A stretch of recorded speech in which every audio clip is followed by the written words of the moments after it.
बे खेबाव गुन उत्सवखौ रायजोनि गेजेराव गुबुन रोखोमै खुंगोन। गुन उत्सवआव गावनि फरायसालियाव थानो मोननाय नङा फोरोंगिरिफ्रा। बे गोनां बाथ्राखौ बुंदों आसाम सरकारनि सोलोंथाइ बिफाननि मन्थ्रि डक्टर रनज पेगुआ। आसाम रायजोनि गासै फरायसालिफोराव देग्लायनि गुन उत्सवखौ फैगौ 8 जानुवारिनिफ्राय खुंगोन। गासै मोन 33 जिल्लाफोरनि गुन उत्सवआव बाहागो लागोन। गं 44,525 फरायसालिनि गासै सा 42,74,881 फरायसाफोरा बाहागो लागोन। रायजोनि सोलोंथाइ मन्थ्रि डक्टर रनज पेगुआ बुंदों 8 जानुवारिनिफ्राय जागायजेननो गोनां ब्रैथि सिजननि गुन उत्सवखौ मोनथाम खोलोबाव खुंगोन।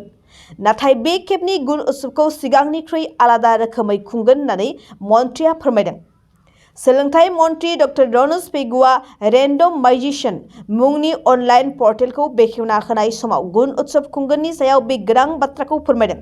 रायजोनि गेजेराव गुन उत्सवआ जागायजेननाय सानखालि गिबि मन्थ्रि हेमन्त बिश्व शर्माया फरायसाफोरजों बाहागो लागोन होननानै मन्थ्रिया फोरमायबावदों।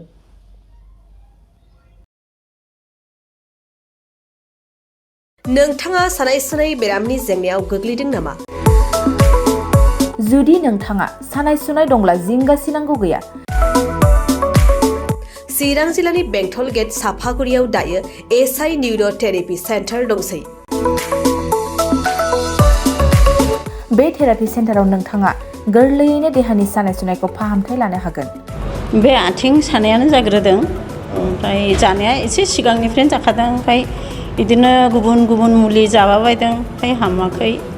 दिनैनि ट्रिटमेन्टआ नङा, आङो एसे मोजां मोनसिनबाय। जेरै सिं सानाय, आफादावरि सानाय, मोदोम जरा सानाय,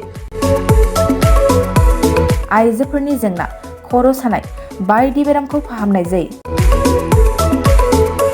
लोगोसेयैनो बे सेन्टाराव थानानै फाहामथाय लानो हानायनिबो सुबिदा खालामदों।